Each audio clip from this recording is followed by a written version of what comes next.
Hey everyone, welcome back. Hope you're having a fantastic day so far.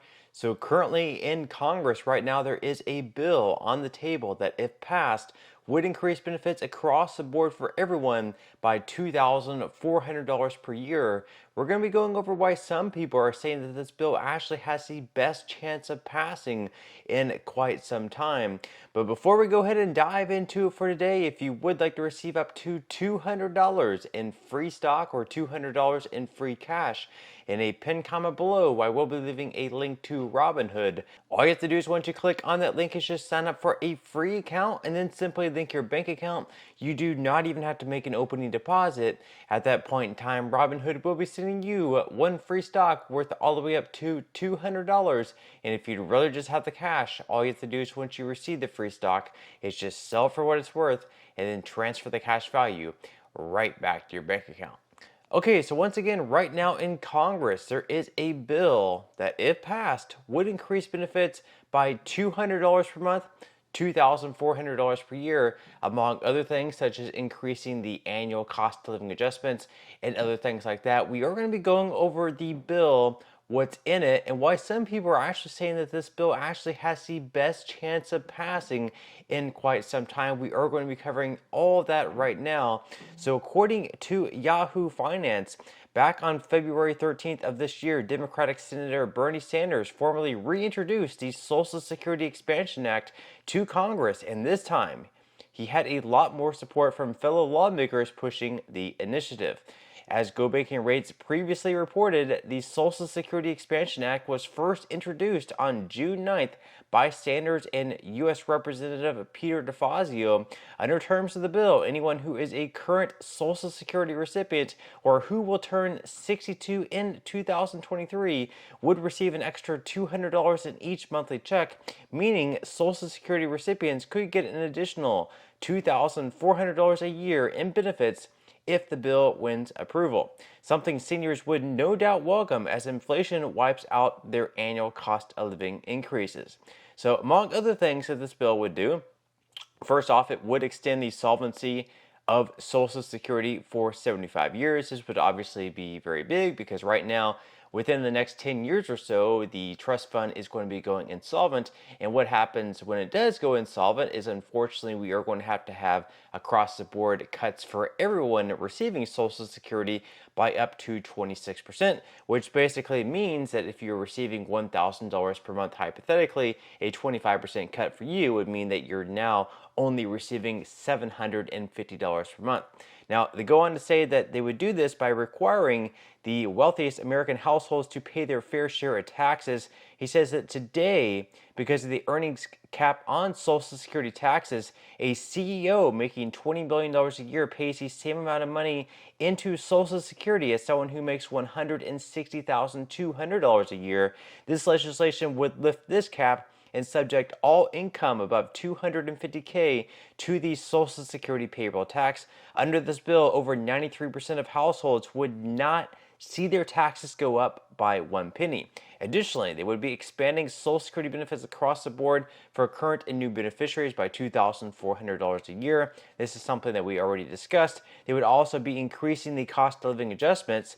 So he says that this bill would more accurately measure these spending patterns for seniors by adopting the Consumer Price Index for the elderly. Older Americans, by and large, are not going out on spending sprees buying big screen TVs, laptops, or the latest high-tech gadgets. Rather, they spend a disproportionate amount of their income on healthcare and prescription drugs, which would be reflected in the formula for calculating COLAs under this legislation, which would be changing it to CPIE. It would also be requiring millionaires and billionaires to pay their fair share into Social Security. So currently, workers have 12.4% taken out of each paycheck and contributed to the Social Security Trust Fund, half paid by the employer and half paid by the worker. This bill would require the wealthy pay the same 12.4% of their investment and business income by increasing the net investment income tax by 12.4% and applying it to certain business income not already covered by payroll taxes. It would also improve the special minimum benefit for Social Security recipients. So this bill would help low-income workers stay out of poverty by increasing the special minimum benefit and indexing the benefit level so that it is equal to 125% of the poverty line, or over $18,000 for a single worker who had worked their full career. Moreover, it would restore student benefits up to age 22 for children of disabled or deceased workers if the child is a full-time student in a college or vocational school. This legislation would restore student benefits to help educate children of deceased or disabled parents that were eliminated back in 1983. And then finally, it would combine the Disability Insurance Trust Fund with the Old Age and Survivors Trust Fund to help senior citizens and people with disabilities. Now, before we go on further, leave your thoughts and comments below. What do you think about this bill? What do you like about it? What do you dislike about it? And would you like for this bill to pass? Now, moving on here, we can see actually back in 2019, 2020, this bill is trying to be passed as well. So it's a bill that's been trying to be passed for quite some time. And interestingly enough, back in 2019 and 2020, when this bill was introduced by Senator Bernie Sanders, once again back then, you can see it had 4 co-sponsors. You can see it was Kirsten Gillibrand, Jeff Merkley, Cory Booker, and down there at the bottom, there we have it, Senator Kamala Harris. So before Kamala Harris became the Vice President of the United States, she was also one of the 2 senators for the state of California. And she was one of the strong supporters of this bill. Anytime you co-sign, anytime you co-sponsor a bill, it means that you really, really like it and you're in strong support of it. And if it were to hit the floor, obviously you would also be voting for it. So since Kamala Harris was a strong supporter of this bill just 4 years ago, if she does indeed become the next president of the United States, perhaps she might just be pushing Congress very, very hard to push a bill like this through.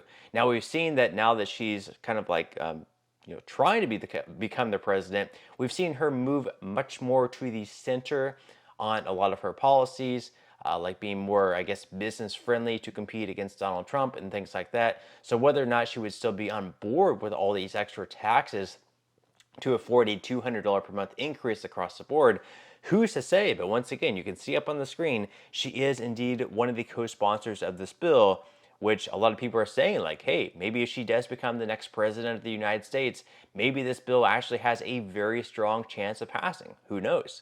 Now we can see the latest polls out there that Harris on average does have a 1.8 lead. Doesn't necessarily mean that she's going to win. This is obviously within the margin of error. Trump can definitely win, and the swing states, the battleground states, are very, very close right now. But if she does defeat Trump, which right there you can see that she actually has a pretty strong chance of winning, then she might just be pushing a bill like this through. Now, obviously, just because she becomes the president of the United States or Trump becomes the president of the United States, a lot of these ideas, they can't just push through or sign through executive order. These things do need to be passed through Congress. So Harris would need to really like push both the House and the Senate to, both put this bill on the floor and vote in favor of it. And right now, we don't have any Republican support for this bill because Republicans are very anti-tax. And as you can see in the bill, it is taxing a lot of Americans a lot of money in order to afford all of these extra increases.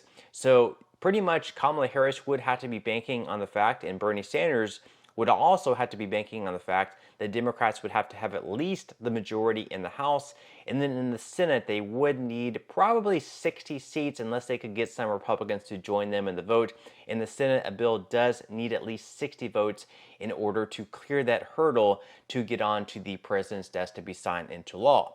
And you can see up there on the screen, so far in the Senate, it looks like they are favoring, according to Real Clear Politics, they are favoring the Republicans to retake The majority in the Senate, 51 to 49, obviously it's very close. It really could go either way.